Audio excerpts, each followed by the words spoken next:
اعوذ باللہ من الشیطان الرجیم بسم اللہ الرحمن الرحیم۔ السلام علیکم پیارے بچوں، امید ہے آپ سب خیریت سے ہوں گے۔ بچوں آج ہم جو ٹاپک پڑھنے والے ہیں اس کا نام ہے عدل اور احسان۔ ٹھیک ہے، عدل کہتے ہیں انصاف کو، اور احسان کہتے ہیں کسی کے ساتھ جو ہے اچھائی کا بدلہ اچھائی سے کیا جائے، ٹھیک ہے، نہ کہ برائی کا بدلہ برائی سے۔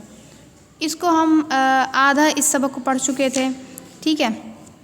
حضور پاک صلی اللہ علیہ وسلم کے جو طرز عمل ہیں اس کے بارے میں یہ سارا کچھ ہم پڑھ چکے ہیں کہ ان کی زندگی میں مطلب عدل وہ کیسے کیا کرتے تھے، قانون کو کس طرح سے قانون کی پاسداری کیا کرتے تھے، معاشرتی زندگی میں عدل کس طرح کیا کرتے تھے، انصاف کس طرح کیا کرتے تھے، اور لین دین کے معاملے میں جو ہے وہ کس طرح سے حضور پاک صلی اللہ علیہ وسلم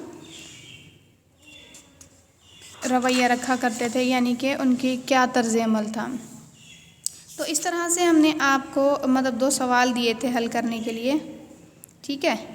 اب آج جو ہیں آج ہم آپ کو اس کو اچھی طرح سے ڈیفائن کر دیتے ہیں، سمجھا دیتے ہیں۔ کوئی سوال اگر سمجھ میں نہ آئے تو آپ واٹس ایپ پہ پوچھ بھی سکتے ہیں، ٹھیک ہے۔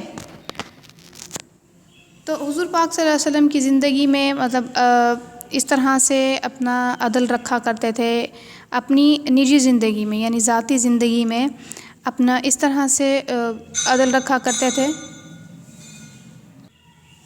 حضور پاک صلی اللہ علیہ وسلم اپنی ازواج مطہرات یعنی اپنی بیویوں کے ساتھ جو ہے وہ بھی انصاف کے ساتھ پیش آیا کرتے، یعنی کہ کسی کو کم یا کسی کو زیادہ نہیں دیا کرتے، اور اس کے بعد جو ہے یعنی کہ کسی کے ساتھ اچھا رویہ رکھ لیا، کسی کو جو ہے وہ برا رویہ رکھ لیا، کسی کے ساتھ کسی کو انصاف دیا، کسی کو نہیں دیا، یعنی ان کی اولاد جو ہے حضور پاک صلی اللہ علیہ وسلم اپنی اولاد سے بہت محبت کرتے تھے، اور ان کے حقوق کی ادائیگی میں بھی کبھی جو ہے وہ ناانصافی نہیں کی۔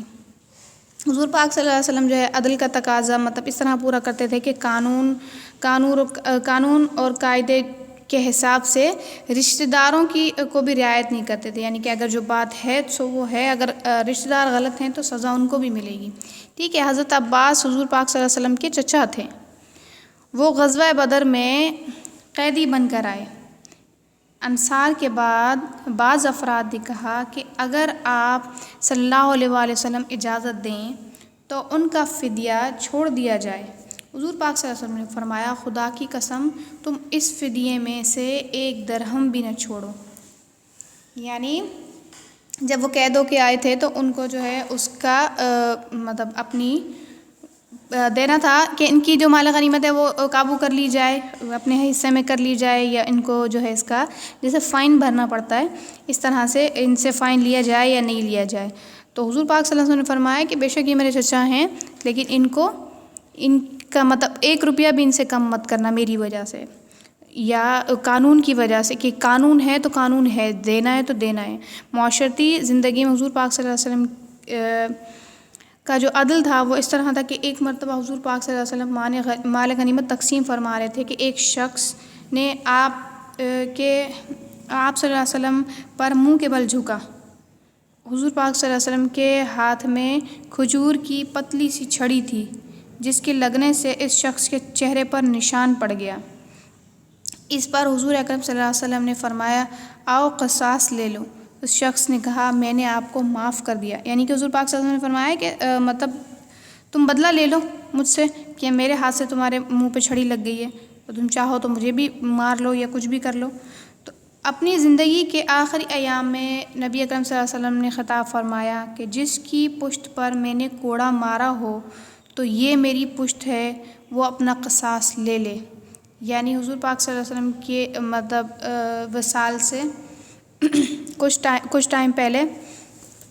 وقت پہلے جو ہے حضور پاک صلی اللہ علیہ وسلم نے سب سے فرمایا کہ مطلب جس کو بھی کبھی میں نے کچھ مارا ہو تو یا کسی کا کچھ نقصان کیا ہو تو میں حاضر ہوں، تو مجھ سے لے لے، بدلہ لینا چاہے تو بدلہ لے لے اور معاف کرنا چاہے تو معاف کر دے۔ جس سے میں نے مال لیا ہو تو میرا مال حاضر ہے، اس میں سے لے لے۔ جس سے میں نے زیادتی کی ہو وہ مجھ سے بدلہ لے لے، یعنی کہ کبھی اگر کسی کے ساتھ میں نے زیادتی کر دی ہو، کہ ظاہر سی بات ہے وہ انسان ہے، اپنے آپ کو انسان ہی سمجھنا چاہیے کہ انسان سے غلطی ہو سکتی ہے اس طرح سے۔ اسی لیے حضور پاک صلی اللہ علیہ وسلم نے سب سے یہی فرمایا۔ لین دین کے معاملے میں حضور پاک صلی اللہ علیہ وسلم نے پر بنی ساعدہ کے ایک شخص کی 60 سا، سا جو ہے وہ 234 تولہ کے برابر ہوتا ہے، کھجوریں قرض تھیں، 234 تولہ کے برابر ہوتا ہے 60 سا، یعنی بہت بڑا قرض تھا۔ آپ صلی اللہ علیہ وسلم نے ایک انصاری صحابی کو اس کا یہ قرض ادا کرنے کا حکم فرمایا، لیکن قرضے کی واپسی کے لیے جو کھجوریں دی گئیں وہ کم درجے کی تھیں۔ سعدی نے لینے سے انکار کر دیا۔ اس نے ان صحابی رضی اللہ تعالیٰ عنہ کو حضور پاک صلی اللہ علیہ وسلم کے پاس چلنے کو کہا۔ آپ صلی اللہ علیہ وسلم سے زیادہ حق پسند کون ہو سکتا ہے؟ حضور پاک صلی اللہ علیہ وسلم نے اس کی تصدیق کی اور ان صحابی سے فرمایا، تم اسے کھانا کھلاؤ اور اس کا قرض ادا کرو۔ بچوں، کیونکہ لین دین جو ہوتا ہے وہ سارا اعتبار کی بنا پہ ہوتا ہے۔ اگر آپ کسی کا اعتبار خراب کریں گے تو آپ لین دین میں جو ہے وہ ہمیشہ لین دین ہمیشہ صحیح سے نہیں کر پائیں گے، کہ انسان پہ جب اعتبار کیا جاتا ہے تبھی وہ اپنا کچھ قرض ہے یا اپنا پیسہ ہے یا کچھ بھی چیز ہے تو وہ آپ کو دیتا ہے، لیکن اگر آپ اس کا اعتبار خراب کریں گے تو آئندہ کے لیے یہ آپ کے لیے بہت نقصان کی بات ہو جائے گی۔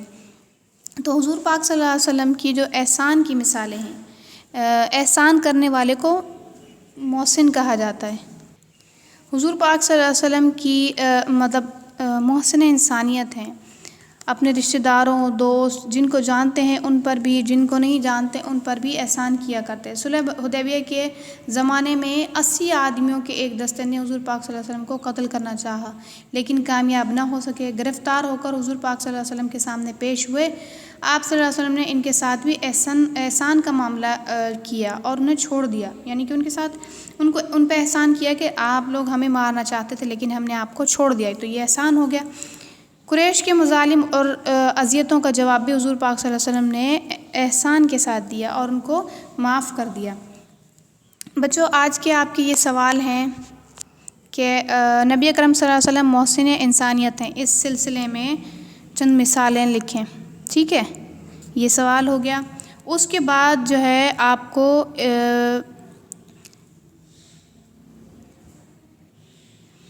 یہ سوال ہے، یہ آدھی آیات لکھی ہوئی ہیں، مطلب ترجمے آدھی آیات کے ترجمے آدھے لکھے ہوئے ہیں، آیات کے ترجمے آدھے ہیں، تو یہ 1 2 3 یہ آپ کو ترجمے مکمل کرنے ہیں۔ دوسری بات یہ کہ بلینکس فل کرنی ہے اور ان بلینکس کے اندر لکھنا ہے۔ بک پہ ہمیشہ پینسل سے کام کریں گے اور ان میں سے صحیح آپشن جو ہے وہ یہاں فل کریں گے۔ ملتا ہے نیکسٹ ویڈیو میں، اپنا خیال رکھیے گا، اللہ حافظ۔